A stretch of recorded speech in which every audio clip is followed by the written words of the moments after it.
Hello everybody and welcome back to the OmegaMC ZAWA server. It has been a little while since my last video. As I said, I was going on vacation and after that unfortunately I got sick and maybe you can still hear it in my voice a little bit. But anyway, I am back and I'm coming to you with a new episode today. So I have a lot of really exciting plans for this episode and I really hope that we can get to all of them.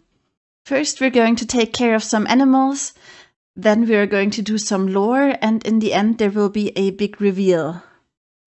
So last time we started building the first animal habitats in the historic town center, like this one for the orchid praying mantises, and today I want to continue with that theme. So remember this yellow house where I said there was a lot of space in the downstairs area where we could add some animals? So the animal that I want to show in here is one that I don't think I have shown in one of my videos before. It's the ZAWA honeybee and it's really cute. Look at this. It's a lot smaller than the vanilla Minecraft bee and a lot more detailed, and it just looks really cool, and they are really cute. So I want to have a lot of them in here. I want it to be kind of like they found an entrance into this building and they found a place where they wanted to build their nests. And that is something that honeybees do. They like to find an enclosed space where they can start building their nests. So it can sometimes happen that they start building a nest, for example, in a mailbox or a garden shed or something. And in this case, in an old bookstore. So as decoration, this is of course going to have lots of bookshelves, but there is one special item, or one special block rather, that I also want to use in here, and that is the bee nest. So I want to make use of the vanilla Minecraft bee nests, some of them empty and some of them dripping with honey because that's a really cool look.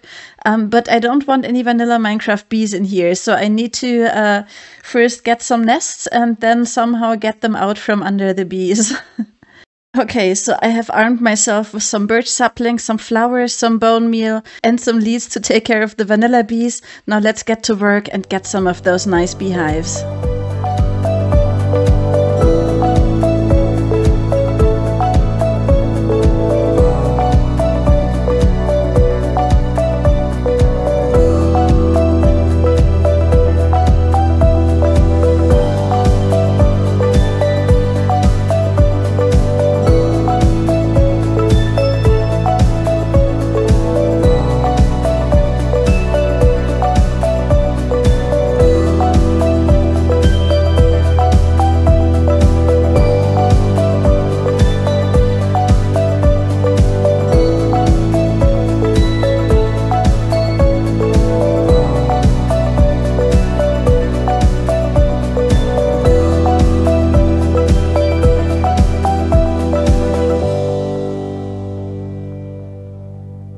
Well, that took me longer than it probably needed to. But I managed to get 2 empty bees nests and 5 bees nests full of honey, but I think empty of honeybees. So that's perfect. And don't worry, I managed to save most of the bees and gave them new beehives to live in. And also it seems that the bee that I put in here earlier is still alive and happy, which is great, because that means it doesn't start suffocating when it flies up too high or something like that. So that is good to know. Such a cool model. They look so cool. And it even has a tiny little stinger on its butt, which you can't see because it always seems to turn towards me. There, look at that bee butt with the tiny stinger. Okay, so we don't have a huge amount of space here, and if I add too many bookshelves in the back, it's going to look even smaller. So we need to be careful, I guess, a little bit. But I prepared some bookshelves, some normal ones, and also some looms, because from the side they kind of look like an empty bookshelf, which is cool, I think.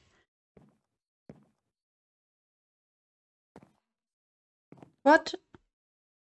What just happened? Okay, so the bee just died, so I think it did end up kind of glitching into some blocks. That's annoying, but I do think my strategy against that is going to have to be that I just breed a lot of bees and make sure that we always have some bees in here. Okay, so we have a big bookshelf at the back wall, and then we have some smaller bookshelves here. And of course, I'm going to be adding some decoration, like some books lying on top in item frames, stuff like that. But first, let us add the bee nests that we have. So I think one can go here, for example. And we're going to get some nice honey dripping effect from that occasionally. And yeah, I think I probably can't put all the bees' nests in here. Yeah, there the honey goes, because that's going to be too much. But let's see, I want them kind of to hang from the ceiling in some places, like maybe here that you can see it from the window over here. And then another one in the back here. And then maybe an empty one here in the middle somewhere. Wonderful. Next, I also want to take care of the floor because, yeah, it's looking too clean. We need to add some dirt and gravel and stuff in between there. Okay, so not only have I added some dirt, gravel, and grass to the floor, I also added some lighting underneath the floor so that this place is nice and lit up. Because otherwise we wouldn't really be able to see much when we look in here. Yeah, I like how you can see the bees' nests from here. That's cool. Okay, I have decorated the place with some books, some leaves, a little bit of grass on the ground, and some dead plants in plant pots. And most importantly, a new map art by Nemo, which is super cute, and I think maybe fits a bookstore that also has some children's books. And now it's time to release the bees. Okay, so I have 2 that come in capture cages. Let's let them out, yes. And I want to try to immediately breed them. And I think I can do that with sugar. No? Okay, things are going splendidly so far. Come on. Okay, so I think maybe this one has been bred shortly before it's been put into the cage, and that is probably why this doesn't work. So let's release some more and get started, and make sure to name the babies as soon as we have them.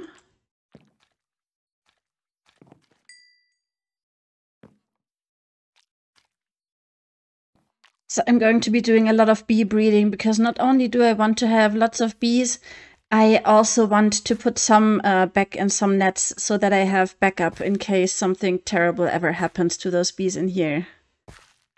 But for now, let's have a look from outside where it is currently very dark and see how our bees are doing in here. Yeah, and we can see some bees buzzing around and one of them just sitting there. I like it. And we can see the honey in the bees' nests, and it seems that our bees have a very nice and very good life in this little bookstore. Okay, so we took care of the animal part, and I promised you that we were going to do some lore. And I realized we haven't done a lot of that yet, so the entire history behind the city, why it was abandoned. I have mentioned before that it was probably zombies, since this is Minecraft, and I think this is a very fitting theme.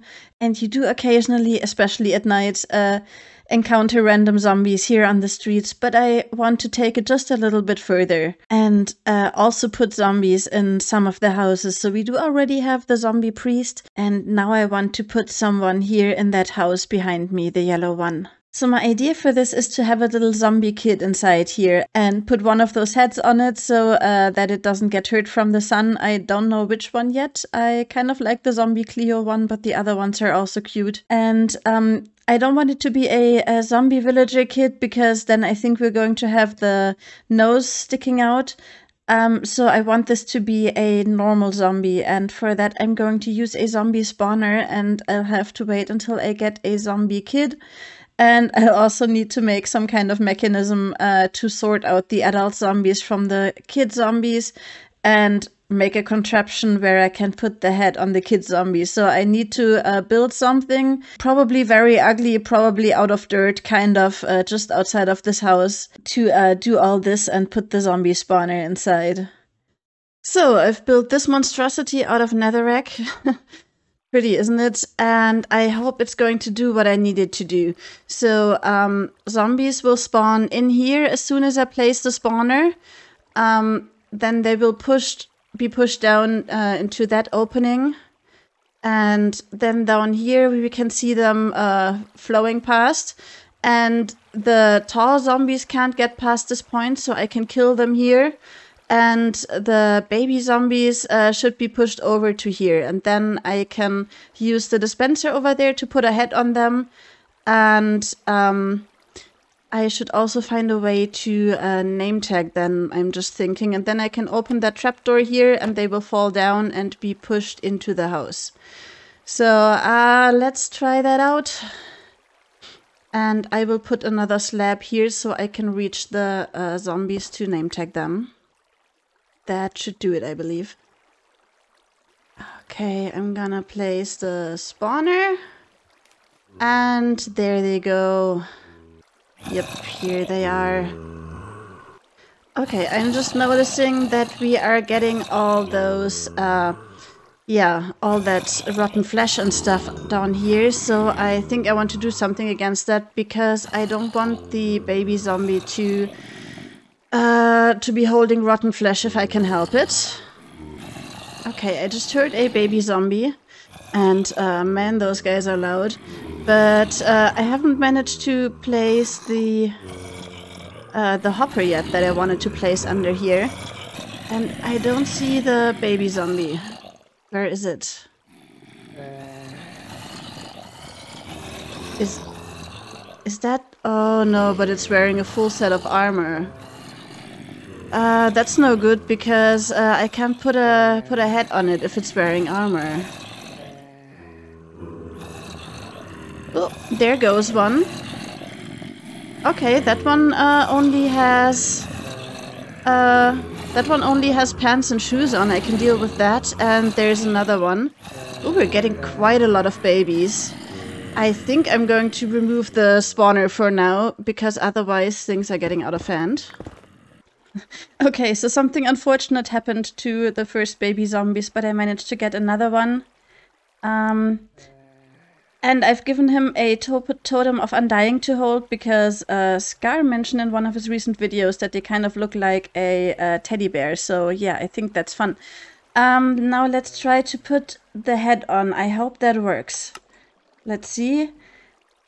Awesome. Okay, wonderful. So now we have a little baby Cleo here. Let's give her the proper name. Perfect. And off you go into your new home. And there she is. Wonderful. Well, that went off mostly without a hitch, I would say. Well, some minor hitches maybe. But that is perfect. I love it. But I think I want more babies. So let's try and see if we can get some more. Maybe I'll put one more baby in here and then I'll catch the rest in capture cages just so that I can use them maybe at some later point. Okay, so now I have 2 baby zombies in there, but they are standing in exactly the same place, so we can't see that it's 2 of them. But I got one of them to hold a penguin plushie in its hand, which I think is even better than the totem of undying. So that's pretty cool. I mean, now we're gonna have like 3 baby zombies in there, which is more than I wanted, but alright, why not? I don't know how to separate these 2 up, otherwise I would put one of them in a capture cage. Maybe I will try to do that still once they are inside the house. But for now, let me put them there. Oh, come on, guys. Get off the trapdoor, please. Do I have to remove the trapdoor? There you go.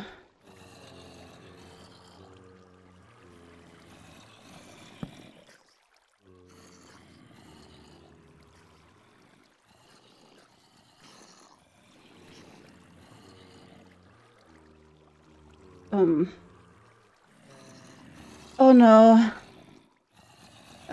Why are you guys outside? That is not good. And one of you is clearly going to die, which, I mean, I guess is fine because, as I said, I don't need 2 of you. Is the right one named at least? Yeah, we've got you named Baby Zombie. All right, follow me.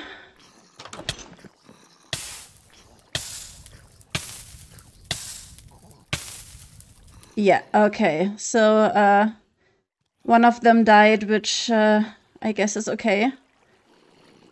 And we've got 2 little zombie girls running around in here. You guys are so cute. And I am taking naming suggestions for the second one. So, I mean, one is definitely, ouch. One is definitely Cleo, which, yeah, of course. And the other one needs a name other than Baby Zombie, I guess. So, let me know what you think in the comments. And let's give this one a name. Look at those little kids in there. They are really kind of cute. So I have secured... Ouch! Oh, they could...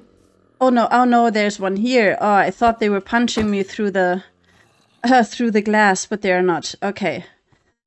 So I have secured the door from the other side with some leaf blocks because I'm actually not sure if baby zombies can punch down doors like their big siblings can. But I'm sure, like, if there were zombies living in here, other people probably would have boarded up the door just to make sure that they can't get free. So let's do that. And let's put down a warning. Don't open, dead inside. And one down here, another board. Perfect. Okay, so we did the animals, we did the lore, and I said there was going to be a reveal. And so recently when I showed the art gallery, I said that it was called Toucan Bay Art Gallery because I had decided on the name Toucan Bay for my city. And once I decided on that name, I somehow got really inspired to do a really cool city sign as map art. And the style that I wanted to go for, since this is a very tropical place, is something like the vintage city signs you sometimes see in the US, like Miami Beach and stuff like that. So I ended up making a design like that, and I made a map art out of it. And it ended up taking a lot of time and being really complicated because... So quick background on map art. I mean, I guess most people know that you basically just take a Minecraft map and the area that you can see on the Minecraft map and then create a design on there with different kinds of blocks so that it creates a picture on the map. And that is basically what all the people did here in the art gallery. And all the cool map art that you can see in there. And there are 2 different ways of doing that. One is just to create a flat design, and one is to create a 3-dimensional design where the blocks go up and down.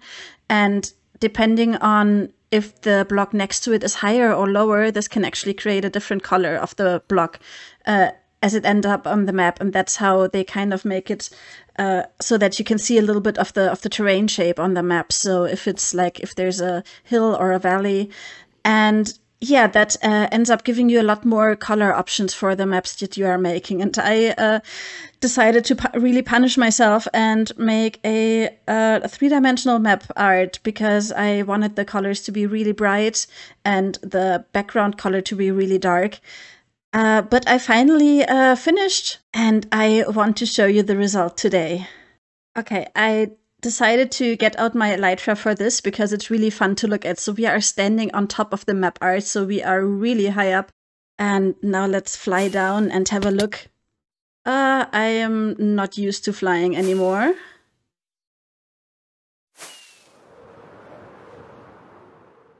There we go. It's looking really, really wild with all the staircasing that's going on. And it's just really fun to fly through here. And yeah, you can see it goes up really far, 128 blocks to be exact. And now that I've shown you this, of course, I guess you all want to see the map that I made. So let's have a look. And there it is, Toucan Bay. It's got a really nice gradient in the back and the toucan in front. And yeah, it's got a city skyline that you can see, which my city does not yet have. So we need to get started with that, I guess. So there's another few huge buildings that I need to make. Let's turn on night vision so that we can see it without the shadow falling on it. But yeah, anyway, that's how it turned out, and it only took me like several shulker boxes full of blue terracotta and stuff like that. a lot of gold, a lot of pumpkins, some TNT. So this was a huge project, and I guess even taking it down is going to be a huge project, and it's going to take me a long time. So yeah, I've been working on this for a few episodes now, actually, behind the scenes, but I am really proud of what I have accomplished, I have to say. So anyway, that is it for this episode, everyone. If you are still watching, thanks a lot, I really appreciate it. Please leave a like or even a comment if you enjoyed this video, and I'm going to see you in the next episode. Bye bye!